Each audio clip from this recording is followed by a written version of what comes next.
உங்கள் சத்யாவில் குளு குளு ஏசி ஆஃபர். இன்னைக்கு இந்தியாவோட தலைநகர்ல இருந்து தமிழ்நாட்டோட தலைநகர் வரையும் பரபரப்பான செய்திகள் நடந்திருக்கு. முதல்ல தேசிய தலைநகரான டெல்லியில என்ன நடந்துச்சுன்னு பாத்துருவோமா? எஸ், அங்கதான் அந்த கரப்பாம்பூச்சி ஜனதா பார்ட்டி இன்னைக்கு முதல் போராட்டத்தை நடத்தியிருக்காங்க. சரி, நம்ம நாட்டோட சிஜேஐ சுப்ரீம் கோர்ட்டோட தலைமை நீதிபதி வந்து சொல்லியிருந்தாரு, இந்த மாதிரி சில பேர் வந்து காக்ரோச் மாதிரி எல்லா சிஸ்டத்துக்குள்ளேயும் வராங்க, ஆர்டிஐக்குள்ள வராங்க, வழக்கறிஞர்களா வராங்க அப்படின்லாம் சொல்லியிருந்தாரு. அதுக்கப்புறம் போலியா வரவங்கள தான் நாங்க அப்படி சொன்னேன் அப்படிங்கிற மாதிரி விளக்கம் கொடுத்தா கூட நாங்க பெருமையா கருப்பாம்பூச்சிகளாவே இருக்கோன்னு இளைஞர் படை ஒண்ணு கிளம்புச்சு. அதுக்கு ஃபவுண்டரா அந்த சோசியல் மீடியா பேஜுக்கு அபிஜித் திப்கே அப்படிங்கிறவர் தான் இருந்தாரு. அவர் பாஸ்டன்ல படிச்சுட்டு இருந்தாரு. நான் ஜூன் 6ஆம் தேதி வரேன், ஜந்தர் மந்தர்ல போராடலாம் வாங்கன்னு கூப்பிட்டு இருந்தாரு. இன்னைக்கு ஆயிரக்கணக்கான இளைஞர்கள் ஜந்தர் மந்தரை நோக்கி வந்திருந்தாங்க. அந்த போராட்டமும் நடந்தது. குறிப்பா வந்து நீட் தேர்வு, சிபிஎஸ்இ இந்த குளறுபடிகளுக்கெல்லாம் பொறுப்பேற்று தர்மேந்திர பிரதான் அவரோட கல்வி அமைச்சர் பதவியை ரிசைன் பண்ணணும் அப்படிங்கிறது தான் ஒட்டுமொத்த முழக்கமா இருந்தது. இனிமே இந்த நாட்டோட இளைஞர்கள் பயப்பட மாட்டாங்க, துணிச்சலா கேள்வி கேட்பாங்கன்னு அபிஜித் திப்கே வந்து பேசியிருந்தாரு. சோனம் வாங்சுக் இவர் லடாக்கை சேர்ந்த சூழலியல் ஆர்வலர். இவர் வந்து 6 மாசம் கைது பண்ணி சிறையில எல்லாம் வச்சிருந்தாங்க. இப்ப அவருமே இந்த போராட்டத்துல கலந்துகிட்டு இருக்காரு. நான் வந்து பள்ளி கல்வியில இருந்தே சரி பண்ணணும்னு ரொம்ப காலமா குரல் கொடுத்துக்கிட்டு இருக்கேன்னு அவரும் பேசினாரு. ஒரு மாதிரி ஒரு அதிர்வை தான் டெல்லியில ஏற்படுத்தியிருக்காங்க. சரி, பிரதமர் மோடி என்ன பண்ணிட்டு இருக்காரு அப்படின்னு பாக்குறப்ப, பிரதமர் மோடி வந்து குஜராத்ல ஒரு நிகழ்வுல பங்கேற்றிருக்காரு. 18,000 கோடி நலத்திட்ட தொடக்க விழால ஈவெண்ட்ல அவர் பங்கேற்கிறாரு. பங்கேற்கும் போது அவர் என்ன சொல்றாரு அப்படின்னா, உலகத்துல வந்து பாத்தீங்கன்னா ஏகப்பட்ட நெருக்கடிகள் வந்திருக்குது. குறிப்பா வந்து பாக்கணும்னா கொஞ்ச நாளைக்கு முன்னாடி கொரோனா காலகட்டம் வந்துச்சு, அதுக்கப்புறம் போர்கள் வந்துச்சு. இப்போ எரிசக்தி நெருக்கடி அப்படிங்கிறது உலகம் முழுக்க எதிர்கொள்ளக்கூடிய மிகப்பெரிய பிரச்சனையா மாறி இருக்கு. டீசருக்கு அடுத்து இப்ப ட்ரெய்லர் வந்து. ஆமா. ஸோ ஒரு பக்கம் பார்த்தீங்க அப்படின்னா உலக நாடுகள் எல்லாமே வந்து இந்த பெட்ரோல் டீசல் விலை உயர்வால் வந்து மிக கடுமையாக பாதிக்கப்பட்டிருக்கு. இருந்தாலும் 140 கோடி இந்தியர்கள் தயவோடு நாம் அந்த விஷயத்தை வந்து சமாளிச்சுக்கிட்டு இருக்கிறோம் அப்படின்னு அவர் பதிவு பண்ணியிருக்கிறாரு. ஓகே, இப்போவே சொல்லியிருக்காரு, இப்போ இன்னும் போக போக விலை ஏறும், அதுக்கப்புறம் தட்டுப்பாடும் வரும் அப்படி. நான் தான் அன்றைக்கே சொன்னேன்ல அப்படிங்கிறதுனால அதுக்கு ஒரு ட்ரெய்லர் கொடுத்துருக்காரு. மெயின் பிக்சர் இனிமேல் வரலாம், எல்லாத்துக்கும் மனசை திடப்படுத்திக்கிட்டு ரெடி ஆயிட வேண்டியதான். ஆமாம். சரி, இன்னொரு பக்கம் அந்த டாலருக்கு நிகரான இந்திய ரூபாயோட மதிப்பு வந்து வரலாறு காணாத ஒரு சரிவுல போயிட்டு இருக்கு. சோ நம்ம ஃபாரின் ரிசர்வும் வேகமா காலி ஆகிட்டு இருக்கு. இப்ப கிட்டத்தட்ட 100 ரூபாயை தொற்றுங்கிற மாதிரி ஒரு செய்தியும் வந்துகிட்டு இருக்கிறதுனால அதை பத்தி பிரைம் மினிஸ்டரோட எக்கனாமிக் கவுன்சில்ல இருக்கிற மெம்பர் ஷாமிகா ரவி அவங்க கிட்ட அந்த பாட்காஸ்ட் இன்டர்வியூல ஏஎன்ஐ வந்து கேள்வி கேட்டிருந்தாங்க. 100 ரூபாயை தொட போகுதுன்னு சொல்றாங்களே அப்படின்னா, சோ வாட் அப்படின்றாங்க. அதனால என்ன, அது ஒரு நம்பர் தானே 100ங்கிறதும், நம்ம ரொப்பியே அது ஒரு தனி வேல்யூக்கு வரும் அப்படிங்கிற மாதிரிலாம் பேசியிருக்காங்க. செஞ்சுரி அடிச்சுட்டு கொண்டாடுவாங்க போல இருக்கு, அப்படிதான் பண்றாங்க. பட் அவங்க சோ வாட்னு கேட்டிருக்காங்க. அவங்க ஷாமிகா ரவி வந்து யாருன்னா ஆர்என் ரவி, நம்ம இங்க ஆளுநரா இருந்தாரு. அவரோட பணியை சிறப்பா செஞ்ச மாதிரி அங்க எக்கனாமிக் கவுன்சில்ல அவங்களும் சிறப்பா செய்யறாங்கன்னு நினைக்கிறேன். ஓகே. இன்னொரு பக்கம் பிரக்ஞானந்தா அவர் வந்து இன்னொரு பெருமையை தேடி எடுத்துட்டு வந்திருக்காரு. ஆமா, நார்வே செஸ் தொடர் வந்துட்டு கடந்த 2 வாரங்களா நடந்துகிட்டு இருந்துச்சு. தொடக்கத்துல வந்து கொஞ்சம் ஒரு தடுமாட்டத்தோட பிரக்ஞானந்தா தொடங்கினாலுமே இந்த மாதம் ஆரம்பிச்சதுல இருந்து போடுன்னு போட்டு அந்த சொந்த ஊருக்காரர் நம்ம கால்சன் இருக்காருல இல்லையா, மேக்னஸ் கால்சன், அவர்களையுமே 2 வாட்டி பீட் பண்ணி 2 வாட்டி ஆமா 2 வாட்டி தோக்கடிச்சது மட்டும் இல்லாம கடைசியா நடைபெற்ற 4 போட்டிகள்லையுமே தொடர்ச்சியா வெற்றி பெற்று நார்வே செஸ் தொடருடைய சாம்பியன் ஆயிருக்கிறார் பிரக்ஞானந்தா. தமிழக முதல்வர் முதற்கொண்டு எல்லாருமே வந்து அவருக்கான வாழ்த்து செய்தியை பதிவு பண்ணியிருக்கிறாங்க. அவர் இந்த வெற்றிக்கு அப்புறம் என்ன சொல்றாரு அப்படின்னா, ரொம்ப சிம்பிளா ஒரே ஒரு வார்த்தை, நான் வந்து தொடக்கத்துல ரொம்ப தடுமாற்றமா தான் விளையாடினேன். ஊர்ல இருக்கக்கூடிய எங்க அம்மாவுக்கு போன் பண்ணி பேசிக்கிட்டு இருந்தேன், இந்த மாதத்தினுடைய தொடக்கத்துல இது புது மாசம் புது நாள்னு நினைச்சுக்க, நீ நல்லா விளையாடுவ அப்படின்னு ஒரு ஊக்கம் கொடுத்தாங்க. என்ன நடந்துச்சுன்னு தெரியல, அதுக்கப்புறமா எல்லாமே பாசிட்டிவா நடந்திருக்கு அப்படின்னு அவருமே ரொம்ப பாசிட்டிவான ஒரு விஷயத்த பதிவு பண்ணியிருக்காரு. ஓகே, அவருக்கும் சரி அவங்க அம்மாவுக்கும் சரி வாழ்த்துக்களை நம்மளும் சொல்லிக்கலாம். தமிழ்நாட்டை அதிக ஆண்டுகள் ஆண்ட கட்சி அப்படின்னு ஒரு பெருமையை அதிமுகவுக்கு தான் இருந்தது. பட் அது வந்து இப்போ அதிமுகவே இருக்கா அப்படிங்கிற ஒரு கேள்விதான் போய்கிட்டு இருக்கு. ஏன்னா கொஞ்சம் கொஞ்சமா அதுல இருக்கிற ஆட்கள் குறிப்பா தாவேக்கா ஆளுங்கட்சியான தாவேக்கால தாவிக்கிட்டு இருக்கிறாங்க அந்த பக்கம். ஸோ அதனால ஒரு என்ன நடக்குதுன்னே தெரியாத அளவுக்கு அதிமுக தலைமையே கலங்கி போயிருக்கதா தான் சொல்றாங்க. இன்னைக்கு குறிப்பா 4 முன்னாள் அமைச்சர்கள் வேற சேர்ந்திருக்கிறாங்க. உடுமலை ராதாகிருஷ்ணன், அதே மாதிரி கடம்பூர் ராஜு, MC சம்பத், சிவபதி, இவங்களோட வந்து எக்ஸ் எம்எல்ஏஸும் வந்து நிறைய பேர் வந்து சேர்ந்திருக்காங்க. முக்கியமான பொறுப்புகள் அதிமுகல இருந்த பலரும் வந்து அங்க இருந்து கிளம்பி வந்து பனையூருக்கு வந்திருக்காங்க. ஸோ அதனால அங்க இணைப்பு விழாவும் நடந்தது. MC சம்பத் அவர் என்ன சொல்றாருன்னா, நாங்க இதுக்கு முன்னாடி புரட்சி தலைவி அம்மாவோட கண் அசைவுக்கு வேலை பார்த்தோம், இனிமே தளபதி விஜயோட கண் அசைவுக்கு வந்து வேலை பார்ப்போம் அப்படின்லாம் சொல்லியிருக்காரு. அது மாதிரி எங்களை அன்போட ஏத்துக்கிட்ட முதல்வருக்கு நன்றின்லாம் கடம்பூர் ராஜுவும் பேசியிருக்காரு. இதுல ஆதவ அர்ஜுனா வந்து என்ன சொல்றாருன்னா, தாவேகா ஜெயிச்சதுக்கான காரணம் அதிமுக தொண்டர்கள் தான், அவங்களோட பங்கும் இருக்கு, அதனால அன்பும் நன்றியும் அப்படின்லாம் சொல்லி நாங்க ஏத்துக்குவோம், இங்க வந்து சமமான வாய்ப்பு உங்களுக்கும் வழங்கப்படும்லாம் சொல்லியிருக்காரு. ஆமா, உரிய அங்கீகாரம் வழங்கப்படும் கட்சியில அப்படின்னும் பதிவு பண்ணியிருக்காரு. 90%ல 50% வந்துருச்சான், 40% ADMKல இருந்து வர வேண்டியது இருக்குன்றாரு. திமுக வேற கூப்பிடுறாரு, வாங்க கலைஞர் மேலான அன்பை முதல்வர் வந்து வெளிப்படுத்தி இருக்காரு, சோ நீங்களும் இங்க வரலாம்னு கூப்பிட்டு இருக்காரு. ஒருத்தர் மட்டும் வந்திருக்காரு, முன்னாள் MLA கருணாநிதி மட்டும் வந்திருக்காரு. கருணாநிதியே, ஆமா, அவர் வந்து டி நகர் MLA-வா இருந்தவரு, அவரே தூக்கி இருக்கிறாங்க. இன்னொரு பக்கம் சரி நீங்க மட்டும் தான் இணைப்பு விழா நடத்துவீங்களா, நாங்களும் இணைப்பு விழா நடத்துறோம் அப்படின்னு தமிழகத்தினுடைய பிரதான எதிர்க்கட்சியாக அமர்ந்திருக்கக்கூடிய திமுகவும் இன்னைக்கு அண்ணா அறிவாலயத்துல ஒரு இணைப்பு விழா நடத்தியிருக்காங்க. எந்த கட்சியில இருந்து எந்த கட்சிக்கு? மாற்று கட்சியினர் ஒரு 1500 பேர் இணைகிற விழா அப்படின்னு சொல்லிட்டு ஒரு விழா நடத்தியிருக்காங்க. அப்புறம் ஒரு சில ஊடகங்கள்ல வெளியான தகவல் படி பாக்குறப்போ செங்கல்பட்டை சேர்ந்த முன்னாள் அதிமுக வேட்பாளர் அவருடைய தலைமையில் ஒரு 1500 பேர் வந்திருக்கிறதாட்டு தகவல் இருக்குது. அந்த நிகழ்வுல வந்து பாத்தீங்கன்னா முன்னாள் முதல்வர் ஸ்டாலின் அவர் கலந்துகிட்டு பேசியிருக்காரு. திமுக வந்து வெற்றியை பார்த்து வெறி கொள்ளவும் செய்யாது, தோல்வியை பார்த்து துவண்டு போகவும் செய்யாது, 75 ஆண்டுகள் இருந்த கட்சி, இத்தனை முறை ஆட்சி செய்த கட்சி, இதெல்லாம் எங்களுக்கு ஒரு பெரிய விஷயம் கிடையாது. இன்னும் சொல்ல போனா இப்ப நடந்துட்டு இருக்கக்கூடிய ஆட்சியே வந்து எங்களுடைய தயவால தான் நடக்குது, நம்ம கூட கூட்டணியில இருந்து நாம ஆளணும்னு ஓட்டு போட்டு ஜெயிச்ச நம்மளுடைய கூட்டணி கட்சிகள் தான் அங்க போய் வந்து ஆதரவை தெரிவிச்சிருக்காங்க. இப்ப கூட்டணி கட்சிகளும் சொல்லலாம்ல, ஏன்னா அதுல விசிகாவோட எல்லாருக்குமே அந்த சம பங்கு இருக்குது, சிபிஐயோட ஓட்டு இருக்கும். நிச்சயமா நிச்சயமா எங்க கட்சியில தான் நீங்க எதிர்கட்சி ஆயிருக்கீங்க எங்க தயவுல சொல்லலாம். ஆனா அதை ஏத்துப்பாங்களான்னு தெரியல. அது உடனே அதுக்கான ஆட்களை வச்சு, அதாவது விசிகா சொன்னாங்கன்னா ஆர் ராசா வச்சு திட்டிடுவாங்க, IUML சொன்னாங்கன்னா அப்துல்லா வச்சு திட்டிடுவாங்கன்னு ஒரு ட்ரேட்மார்க்காவே போய்கிட்டு இருக்கு. ஆமா, அதுதான் வந்து இப்ப காங்கிரஸுக்கும் இவங்களுக்கும் சண்டை வந்து ஓரளவு முத்திருச்சுன்னு நினைக்கிறேன். ஆமா, முரசொலியிலாம் வேற முரசொலியில வந்து என்ன எழுதியிருக்காங்கன்னா, ராகுல் வந்து தன் தலையிலே அவர் வந்து மண்ணள்ளி போட்டுக்கிட்டாரு, எல்லா மாநிலத்திலயும் இதான் பண்ணிட்டு இருந்தாரு, இப்ப இங்கேயும் வந்து அதை தான் பண்ணியிருக்காரு, இப்ப தமிழ்நாட்டிலையும் குழி தோண்டி புதைச்சிட்டாரு காங்கிரஸ்ங்கிற மாதிரி சொல்லியிருக்காரு. பட் மத்த மாநிலத்துல பண்ணியிருந்த போதே திமுக வந்து அவங்கள கூட்டணியை விட்டு வெளியேற்றி இருந்தாங்கன்னா இந்த நிலைமை நடந்திருக்காது. இப்பதான் வந்து ரொம்ப ஆக்ரோஷமா அடிக்கிறாங்க. அதுக்கு பதிலும் சொல்லியிருக்காங்க மாணிக்கம் தாக்கூர், அதுக்கு ஒரு பதிலும் சொல்லியிருக்காரு. அவர் தான் வராரு, அவர் தாவேகானாலும் நான் தான் வருவேன், ராகுலுக்குனாலும் நான் தான் வருவேங்கிற மாதிரி வந்திருக்காரு. ஆமா, முதல்ல உங்களுக்கு எல்லாம் அது அவர் பேசுறதுக்கு தகுதியே இல்லைன்னு சொல்லியிருக்காரு. மக்கள் தீர்ப்பை ஏத்துக்கிட்டு ஒரு சுய பரிசோதனை சொல்லாம அடுத்தவங்களை குறை சொல்லிட்டே இருந்தீங்கன்னா திமுக இன்னும் காணாம போயிடும் அப்படிங்கிற மாதிரி மாணிக்கம் தாக்கூர் சொல்லியிருக்காரு.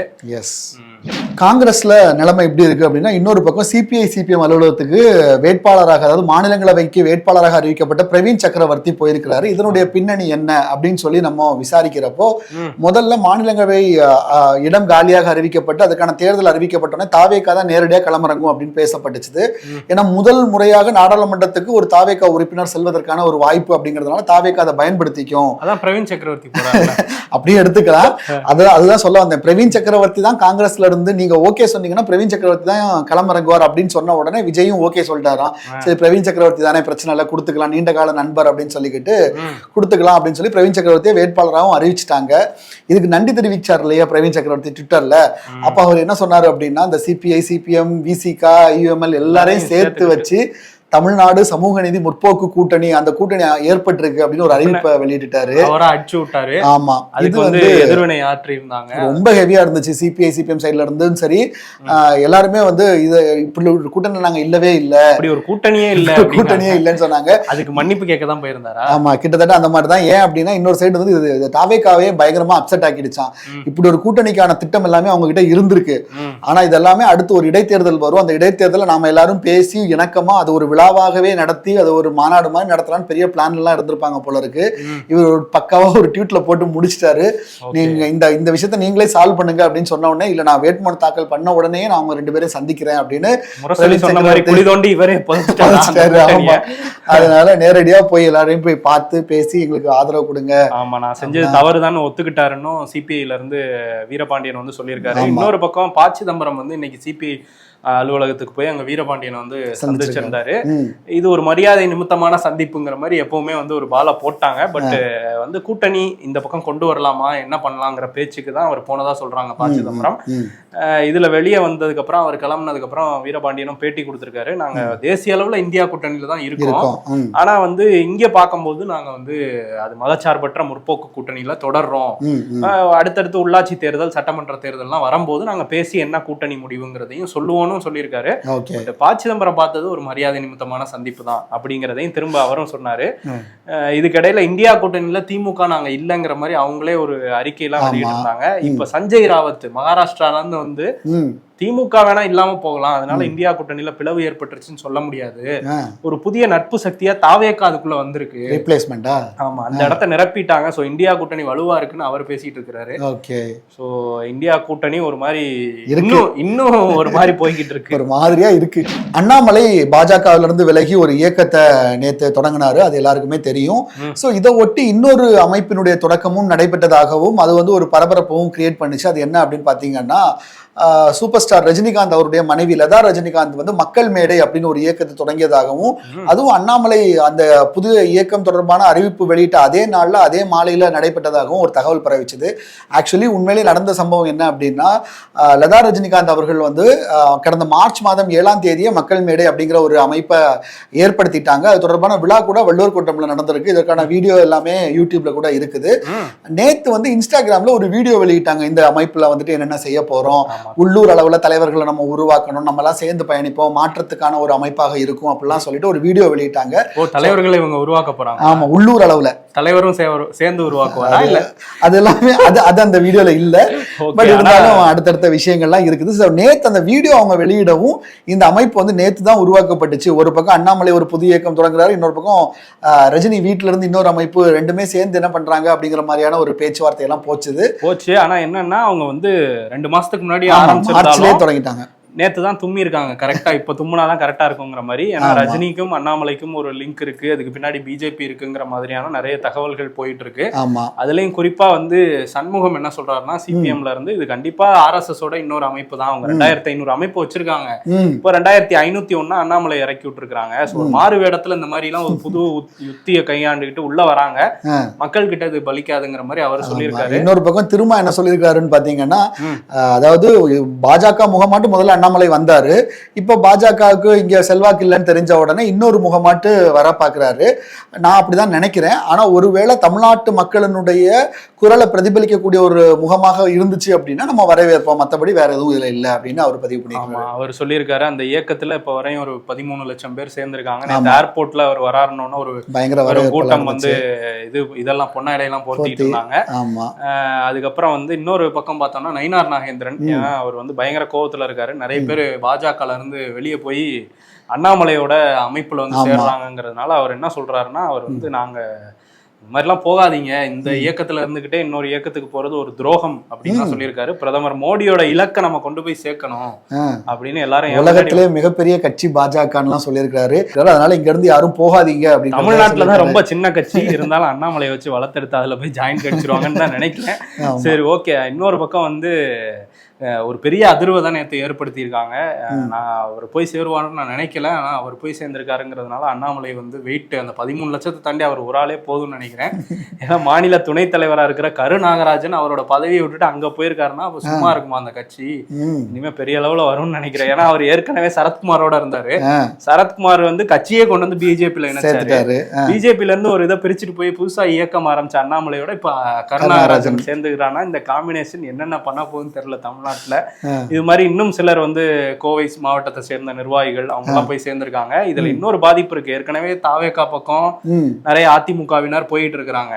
இன்னொரு பக்கம் திமுகலையும் பார்த்தோம்னா முன்னாள் முதல்வர் ஜெயலலிதாவோட மறைவுக்கு பிறகு நிறைய அதிமுகவினர் போய் சேர்ந்தாங்க. செந்தில் பாலாஜியில ஆரம்பிச்சு அது ஓரங்கட்டப்பட்ட OPS, மனோஜ் பாண்டியன், வைத்தியலிங்கம் வரையும் போய் சேர்ந்திருக்கிறாங்க. இப்ப தாவேகாக்கும் போறாங்க. இன்னொரு பக்கம் பார்த்தோம்னா இப்ப அண்ணாமலை வரும்போது கொங்கு பெல்ட்ல அந்த ஒரே சமூகம்ங்கிறதுனால எடப்பாடியும் வரும், அவர் ஒரு ஃபோர்ஸை கிரியேட் பண்ணாருன்னா அந்த பக்கம் கொஞ்சம் போகும். ஸோ அதிமுக ஒரு மாதிரி சுக்கு நூறா உடையுதுங்கிற மாதிரி தான் இருக்கு அடுத்தடுத்த அரசியல் நகர்வுகளை பார்க்கும்போது. முன்னாள் திமுக அமைச்சர் KN நேரு மீது ஒரு லஞ்ச வழக்கு இருந்துச்சு இல்ல, அந்த லஞ்ச வழக்குல கூட மாநில காவல்துறை வழக்கு பதியணும் அப்படின்னு சொல்லி அமலாக்கத்துறை வந்து DGPக்கு கடிதம் அனுப்பியிருந்தாங்க. அந்த ஒரு வழக்கு நீண்ட காலமா நடந்துகிட்டு இருக்குது. ஆனா கடந்த திமுக ஆட்சியில் அந்த வழக்கு பதியல. அதுக்கு எதிராக அதிமுக சார்பாக உயர்நீதிமன்றத்தில் வழக்கு தொடுக்கப்பட்டுச்சு. அவங்க வந்து வழக்கு பதியணும்னு உயர்நீதிமன்றம் உத்தரவிட்டுச்சு. ஆனாலும் வழக்கு பதியல அப்படின்னு சொல்லி நீதிமன்ற அவமதிப்பு வழக்கு வேற தொடுத்திருந்தாரு.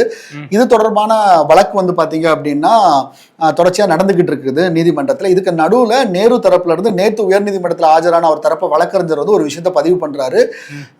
நீதிமன்ற உத்தரவை மீறி வந்து இப்போ நேரு அவர்கள் மீது வழக்கு பதிவு செய்யப்பட்டிருக்கிறது அப்படின்னு சொல்லிட்டு ஒரு லஞ்ச ஒழிப்புத்துறை வந்து வழக்கு பதிவு பண்ணிருக்கு அப்படின்னு சொல்லிட்டு ஒரு இதை சொல்றாரு.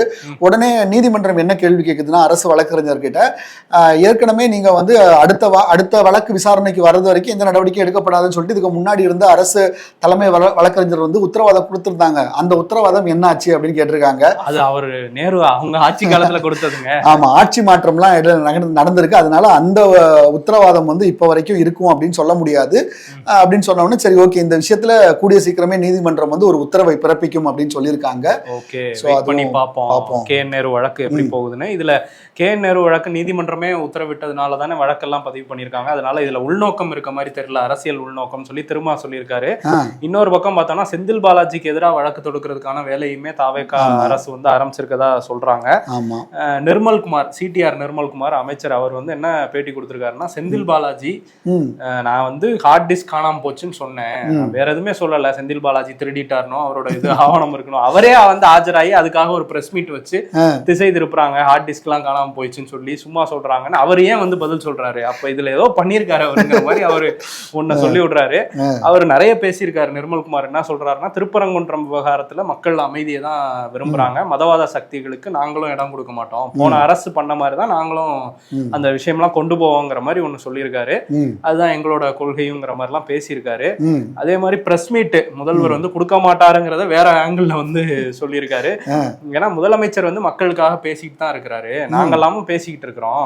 ஒரு பெஞ்ச் மார்க்கை செட் பண்ணாதீங்க, முதலமைச்சர்னா பிரஸ் மீட் கொடுத்துதான் ஆகணுமா அப்படிலாம் இல்லையா? அவர் நேரம் வரும்போது சந்திப்பாரு பத்திரிகையாளர்களை.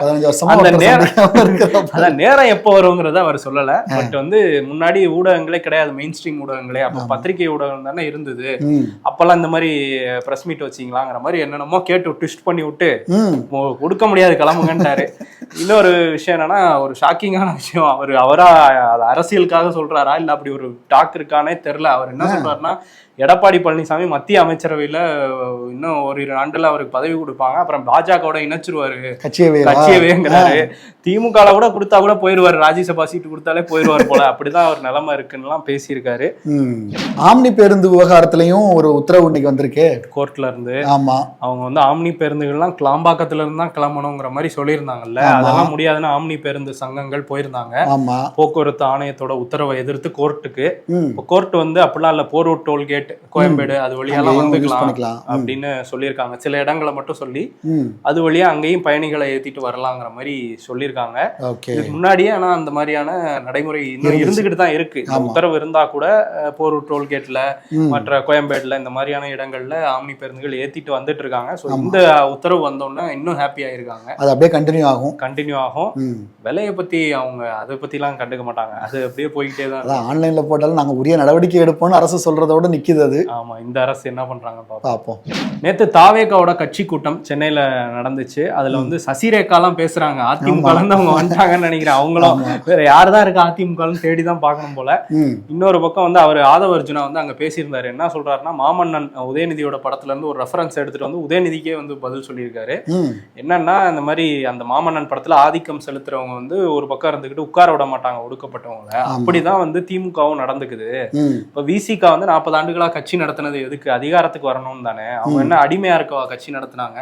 வாய்ப்பு வரும்போது அவங்க அமைச்சரவையில வராங்க. அப்ப என்ன பண்ணிருக்கணும்? திமுக இருந்து ஒரு பெரிய மனசோட நீங்க போயிட்டு வாங்க, மக்கள் சேவை செய்யுங்கன்னு வாழ்த்து தான் சொல்லியிருக்கணும். அதே மாதிரி IUMLம் அவங்க இஸ்லாமிய பிரதிநிதிகளா வராங்க, ஆனா அவங்களெல்லாம் டார்கெட் பண்ணி அடிக்கிறாங்க திமுக இருந்துங்கிற மாதிரி ஒரு விமர்சனத்தை முன் வச்சிருக்காரு. ஆமா, இன்னொரு பக்கம் வந்து பார்த்தோன்னா அமைச்சர் ரமேஷ் இருக்கிறார் இல்லையா, திருச்செந்தூர்ல கூட திடீர்னு காலையில மஃப்டியில போய் ஒரு ரவுண்ட்லாம் அடிச்சு இது பண்ணாங்கல்ல. இப்ப திருச்செந்தூர்லேயே வந்து ஒரு விசாரணை குழு அமைச்சிருக்கிறாரு. அந்த விசாரணை குழு எதுக்கு அப்படின்னா, திருச்செந்தூர் கோயிலில் நடக்கக்கூடிய அன்னதான திட்டங்கள் மற்றும் அந்த துறை சார்ந்து நடக்கக்கூடிய விஷயங்கள், அதுக்கப்புறம் பக்தர்கள் தங்கும் விடுதியில் இருக்கக்கூடிய முன்பதிவு வசதிகள், இது எல்லாத்தையுமே வந்து இப்ப எப்படி நடந்துகிட்டு இருக்குது அப்படிங்கிறத களத்துக்கு போய் விசாரிச்சு ஒரு அறிக்கையாக வரும் 20ஆம் தேதிக்குள்ளாடி கொடுக்கணும். அது தொடர்பாக நடவடிக்கை அடுத்து எடுக்கப்படும் அப்படிங்கிறத அவங்க பதிவு பண்ணியிருக்கிறாங்க.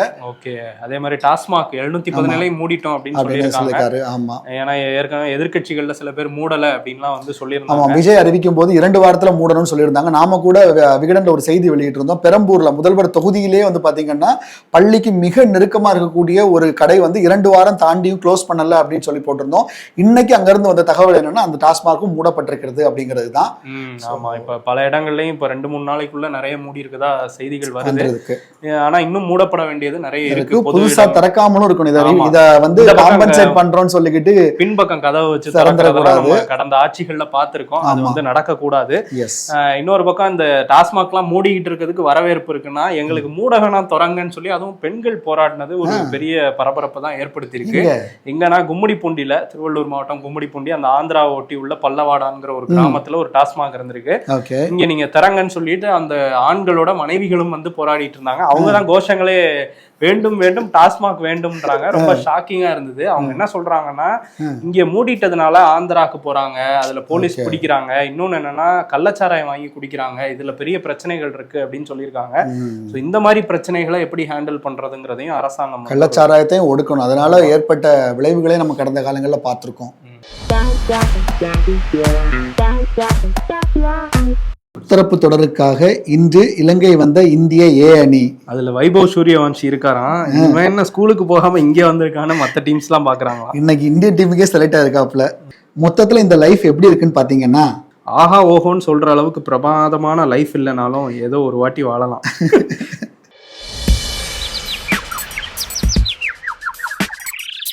ஏசி போட்டால் பணம் போட மாட்டாங்க, பணம் போட்டால் ஏசி போட மாட்டாங்கன்னு ATMகளை சொல்றாங்க. படிப்பை முடிச்சா முன்னேறலாம்னு வாத்தியார் ஏமாத்தினாரு, கல்யாணம் பண்ணா நிம்மதியா இருக்கலாம்னு பெத்தவங்க ஏமாத்தினாங்க, நல்ல வேலை பார்த்தா நிறைய சம்பாதிக்கலாம்னு முதலாளி ஏமாத்தினாரு, ஒரு நாள் இது எல்லாமே சரியாகிடும்னு என்ன நானே ஏமாத்திக்கிட்டு இருக்கேன் போட்டிருக்காங்க. அரசியல்ல இதெல்லாம் சாதாரணமாப்பா. விருது பகுதிக்கு வந்துட்டோம். இன்னைக்கு என்னன்னா, ஒரு பக்கம் செங்கல்பட்டு வேட்பாளரை தூக்கி இருக்கிறாங்க DMKல இருந்து. TVKல இருந்து பாத்தீங்கன்னா 4 முன்னாள் அமைச்சர்கள், பல முன்னாள் MLAக்களை தூக்கி இருக்காங்க. அண்ணாமலை வேற ஒரு பக்கம் வர்றதுனால கொங்குல சில அதிமுக தொண்டர்கள் கூட அங்க போகலாம் அப்படிங்கிற மாதிரி ஒரு சூழல் இருக்கு. ஸோ எடப்பாடிக்கு தான் ரொம்ப ஒரு கஷ்டகாலமா இருக்கு. அவர் வந்து பயங்கர கோவத்துல தான் இருப்பாரு இந்நேரம். இவங்க பண்றதெல்லாம் பார்த்துட்டு 3 பேருக்குமே சொல்லிப்பாரு, இதெல்லாம் ரொம்ப தவறுங்க அப்படின்ட்டு. அவரோட ஸ்டைல், அவரோட டைலாக் தான். அதனால அதையே அவருக்கு அவார்டா கொடுத்துட்டு சிறப்புவோம். நன்றி, வணக்கம். உங்கள் சத்யாவில் குளு குளு AC ஆஃபர்.